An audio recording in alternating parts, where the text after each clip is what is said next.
네, 그런 의미에서 가라게 했던 예, 이태호 협동사무처장께서 어떻게 받아들이시는지? 예. 저는 그렇게 100점 만점이나 A, B, C로 점수를 주지 않고, 예. 예를 들어 손해면 마이너스로 주고, 이익이면 플러스로 줘서. 예, 그렇게 하시죠. 그건 뭐 자유입니다. 예. 예, 그렇게 해보겠습니다. 그런데 협상은 또 두 가지가 있다고 봅니다. 하나는 협상이 끝났지만 대내 협상이 있을 수 있고 대외 협상이 있을 수 있죠. FTA는 구조조정을 수반하는 거기 때문에 대내 협상도 굉장히 중요합니다. 그리고 사회적 합의가 없을 때는 얻게 되는 이득보다 그 사회적 갈등으로 인한 비용이 굉장히 심할 수 있죠. 그런 점에서 우선 대내 협상을 평가해 본다면 이건 꽈락이 아니라 굉장히 심각한 수준이다. 예를 들어서 미치는 것을 마이너스 5로 하고 이익이 되는 것을 5로 하면 마이너스 4.5 정도의 굉장히 심각한 수준이다. 사실 이런 평가는 저 개인의 평가가 아니고 저희가 협상 막바지에 전문가들 한 50분을 통해서 이게 대내 협상 과정에서 민주적으로 정말 협상에서 무엇이 다루어지는지 국민들에게 공유되고 국회의 동의 절차에서 이루어졌느냐에 대해서 평가를 했을 때 대부분이 굉장히 심각하다라고 평가를 해주셨습니다. 그런 점에서 정부가 가져온 협상 결과에 대해서도 사회적 동의가 너무 없다라고 말씀드릴 수 있겠고요. 두 번째 대외 협상 문제인데요. 대외 협상 문제에서도 이익의 균형이라는 차원에서 본다면 결국 플러스 점수를 줄 수 없다라고 봅니다. 아까 예시했던 그 50명의 경제학자나 전문가들이 협상 끝나기 한 보름 전에 평가를 내렸을 때 8차 협상 전후때라고 봅니다만 마이너스 4.5점을 줬습니다. 협상 분야 어디를 봐도 우리가 공세적인 품목이 없다는 거죠. 다 방어 위주로 하는 것이었기 때문에 그렇게 주었던 것인데요. 막판에 조금 만회한 측면이 있다고 봅니다. 그런 면에서 예컨대 농업 부분에서 조금 진전이 있었고 자동차 부분에서 조금 진전이 있었고 해서 조금 만회했다고 하더라도 손해봤다. 마이너스 3점 정도의 손해를 평가하지 않을 수 없다고 봅니다. 예를 들어서 반탐빙 제도 같은 경우는 우리가 가장 중요한 항목으로 제시했던 건데 사실상 하나도 못 받아냈습니다. 이것 때문에 FTA 한다고 정부가 그랬었거든요. 그다음에 자동차는 이것은 우리가 막 공세 품목이라고 이것만 따내도 FTA가 가장 큰 거다라고 그랬는데 결국은 미국의 여러 가지 요구 예컨대 자동차 관세 즉시 철폐 외에도 배기량 기준 세제의 개편 그다음에 한국식 연비 표시 등의 인증 포기 같은 여러 가지 국내 주권상의 세제까지 바꿔줘야 했습니다. 예. 그리고 협상 말기에 가서 가장 중요한 쟁점은 자동차와 쇠고기라고 그랬는데요. 사실 쇠고기는 아시다시피 협상 쟁점도 아니었습니다.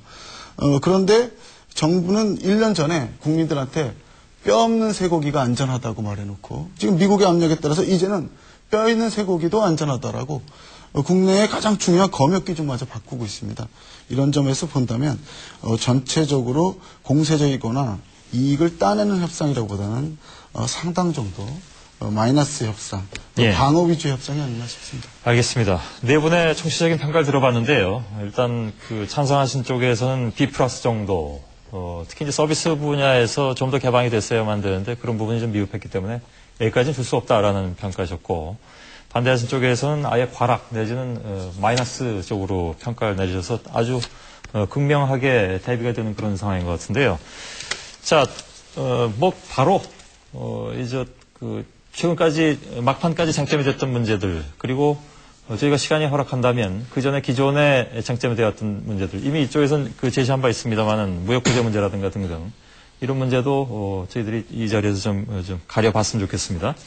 근데 그 전에 이거 분명히 좀 따지고 넘어갈 문제가 하나 있는 것 같습니다. 48시간 사실은 48시간이 냉정해 보면 더 넘는 시간 동안 이게 연기가 되면서 협상이 좀 늘어지는 그런 상황이 빚어졌는데 여기에 대해서 비판적으로 보는 시각 쪽에서는 미국 쪽에 넘어가는 것이다. 그러니까 미국 쪽에서는 사실 협상 시간을 더 늘릴 생각을 속으로 하고 있었는데 우리는 잘 모르는 상태에서 히든 카드 다 내놓은 게 아니냐. 그러므로 해가지고 막판에 오히려 더 얻을 수 있었음에도 불구하고 얻지 못했다라는 비판이 있는가 하면 결렬로 가는 것보다는 그렇게 동의해 줌으로써 오히려 협상을 잘 끌어낸 것이 아니냐 이런 그 얘기가 이것도 좀 갈리는 편인데요.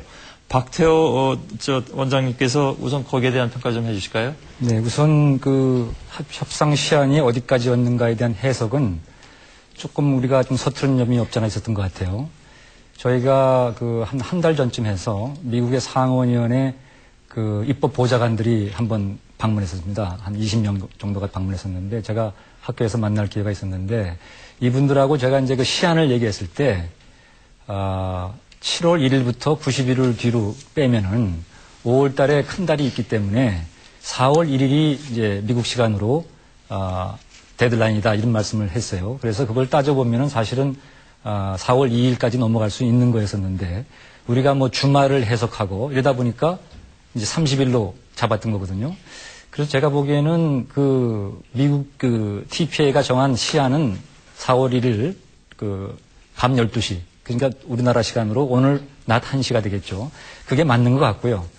그 전에 좀 일찍 끝내려다가 못 끝내가지고 시간을 더 둔 거에 대해서는 저는 그렇게 큰 의미를 두지는 않습니다. 지금 이제 우리 사회자께서 말씀하신 듯이 여러 가지 해석이 있을 수 있는데 해석 중에는 결렬을 안 하려고 끝까지 협상했다 하는 것도 있긴 있겠지만 한 가지 더 우리가 추가할 수 있으면은 아직 모르겠습니다. 그러나 우리 쪽에서의 어떤 전략적인 포지션을 내놓고 미국한테 30일이나 이럴 때 주고서 이걸 받을 거냐 말 거냐 하는 거에 대한 미국이 고민하느라고 시간을 보낼 수도 있었던 거거든요. 그렇기 때문에 그거는 뭐 협상에 참가한 사람만 알겠지만 저는 큰 의미보다는 아까 말씀하신 것처럼 양국이 여태까지 왔는데 결렬로서 오는 비용 코스트보다는 이걸 어떻게 하든지 성사시켜야겠다는 최선의 노력을 한 결과가 아니겠는가 저는 그렇게 해석하고 싶습니다. 예.